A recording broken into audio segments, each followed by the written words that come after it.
It's June 2nd of 1991. In a small track meet in Punkalaiden, Finland, something completely unexpected happened that changed the entire sport of track and field forever.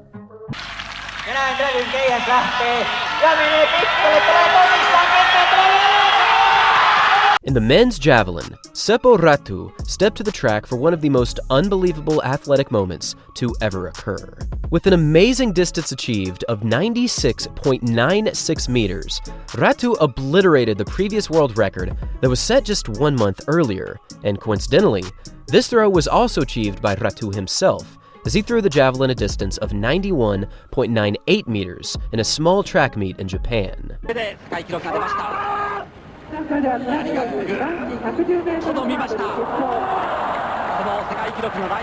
Over the course of just 1 single month, Räty had set the previous world record on fire, and he had created a situation that many thought would never happen again.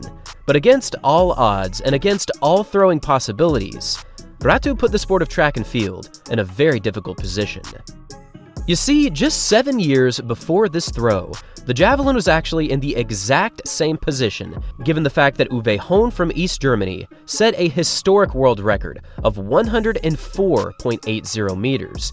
And at the time, this world record was so far and so monumentally unbelievable that the governing body of track and field had to literally change the javelin itself as they moved the center of mass forward 4 centimeters, and they also broadened the edge of the spear so it simply would not fly as far. This decision was put into practice for the obvious reason of safety, because you can see here, Uwe Hohn almost landed this javelin next to this person outside of the grass. So the logic was, if you had spears flying around in excess of 100 meters, then you're starting to reach the limits of the track itself and the safety of the audience. This single change placed Hohn's world record in a literal untouchable position. In fact, we've made a video on this throw itself, and you can check out that video in the description down below. This change represented a brand new era of the javelin, and since this type of javelin would never be allowed again, Hohn's throw could literally not be touched. However, as the years progressed, even with a new suboptimal javelin instrument, distances slowly but surely started to increase.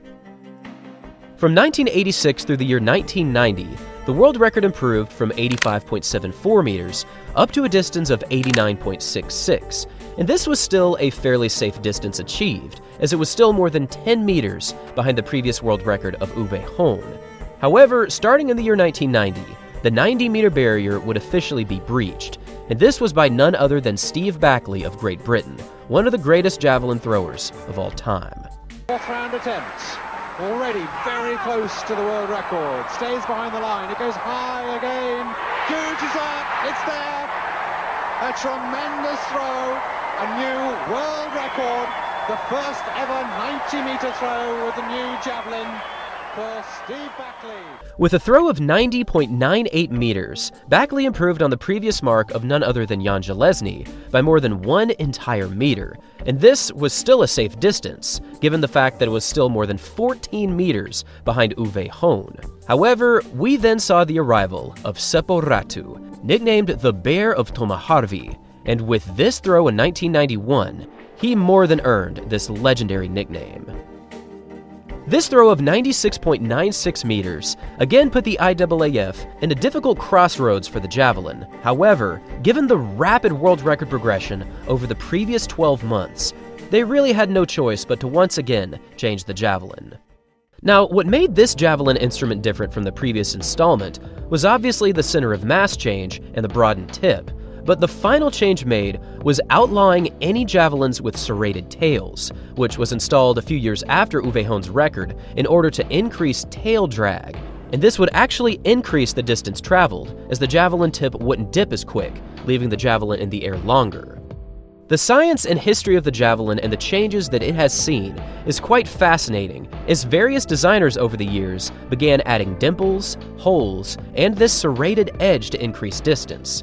But finally, with this absolute bomb of a throw, Räty single-handedly created yet another reset in this sport. And with this change, 4 separate world records were now deleted from the record books, and the record throw of 89.58 meters by Steve Backley was now retroactively given the title as the new world record. For many years, people were under the impression that Uwe Hohn's world record was the only instance where a world record was cemented into time, never to be touched, given specific rule changes in one event.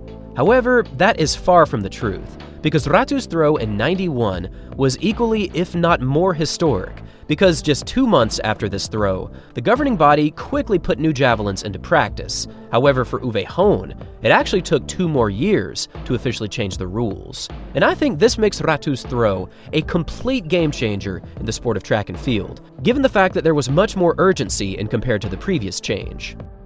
Looking back at this man's career, he won 3 Olympic medals, 2 World Championship medals, and 1 global title, which he earned in the 1987 World Championships.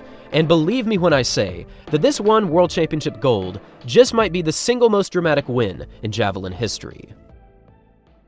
On August 30th of 1987, Ratu entered the World Championships with an outside shot to win a medal, but for many the favorite was either Tom Petranoff or Jan Železný, who had set the world record at 87.66 meters just a few months earlier. For the first couple of throws, we saw very impressive distances achieved from some of the world's best athletes, as Jan Železný achieved a distance of 80.56, Tom Petranoff achieved a throw of 75.48, and Viktor Yezvakov from the Soviet Union achieved a distance of 82.10. But then for his very first throw, Seppo Ratu did this. You come out for your first round of the World Championships, he slips, sticks the javelin in the runway short of fouling, gets to go back, he has a minute left for his concentration, and he completed the throw. This was certainly not the way that anyone would want to start their World Championship final. And also, this was very dangerous. If the spear had fallen just 1 foot closer to him, his left hand would have been impaled. So it made perfect sense that this fall would have sent some pretty powerful jitters through his system. However, like the Finnish legend that he was, and with a full minute left in this first round, he actually got back up, returned to the end of the track, and threw the spear a distance of 79.86 meters, which, through the first round, this distance put him in 4th place. As the competition continued, we saw many more great throws, many in excess of 80 meters, and heading into the final round, Ratu was now in 2nd place. However, with this last throw, he did what all World Championship competitors dream of, achieving their greatest distance in the final round. And he gives it everything he's got. It's a very good flight.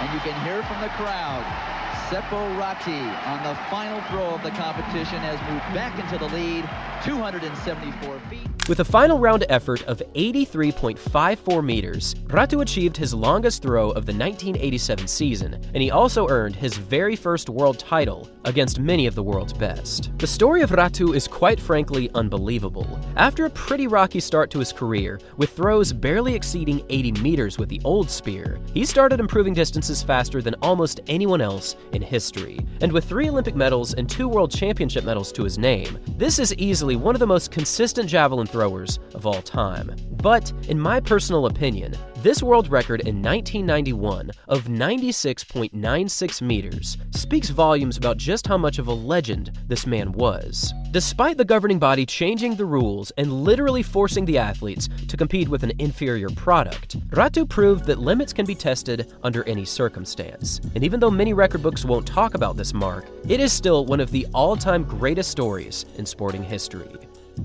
Thanks for watching, everyone, and as always, until next time.